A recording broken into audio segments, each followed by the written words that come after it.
Trump to send 2,500 U.S. troops to Kuwait and 1,000 to Syria. Is Rachel Maddow talking about this, or is she too busy blaming Russia? I don't know. I haven't seen many. Rachel Maddow. Everything is Russia's fault. Let's but it's their fault in a different way. 1977. I feel proud of myself about that.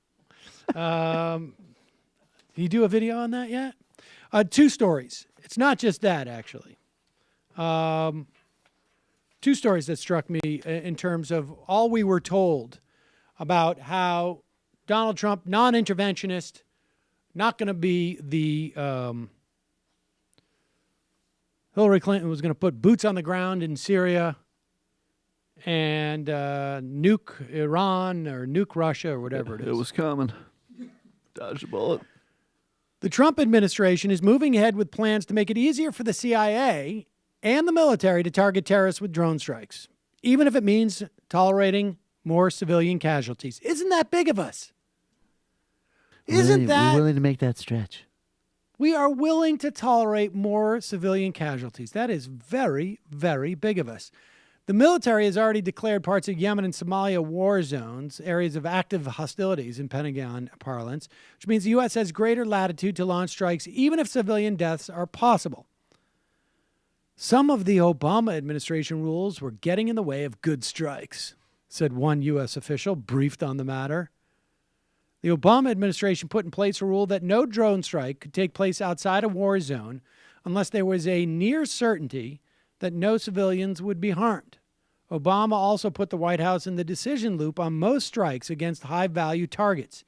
And outside a war zone, the military or the CIA had to show that the target posed an imminent threat to the United States. These and other rules, along with general policy preference by Obama, led to a dramatic drop in drone strikes toward the end of the Obama presidency. Drop was also due to the fact that al-Qaeda threat in Pakistan diminished considerably.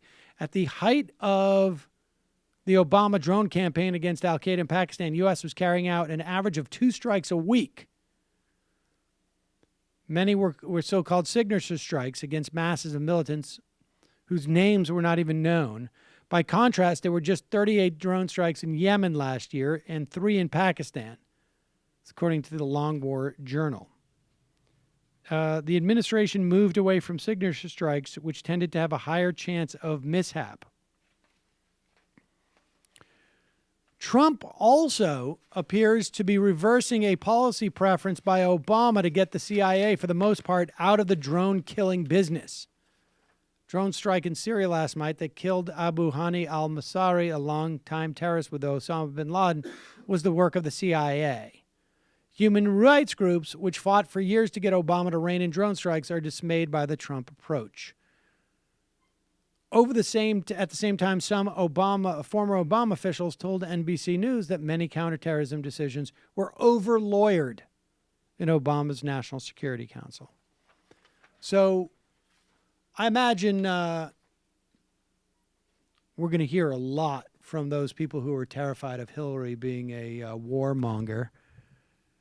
And on top of that story, U.S. military has drawn up plans that would deploy up to 1,000 more troops into northern Syria in the coming weeks. What? 1,000 more? This would potentially double the number of U.S. forces in Syria. What? Double? You mean we have 1,000 there already? That's right. 500 special ops, in addition to 250 airborne rangers and 200 Marines. So within a couple of weeks, we're going to have 2,000 troops in Syria.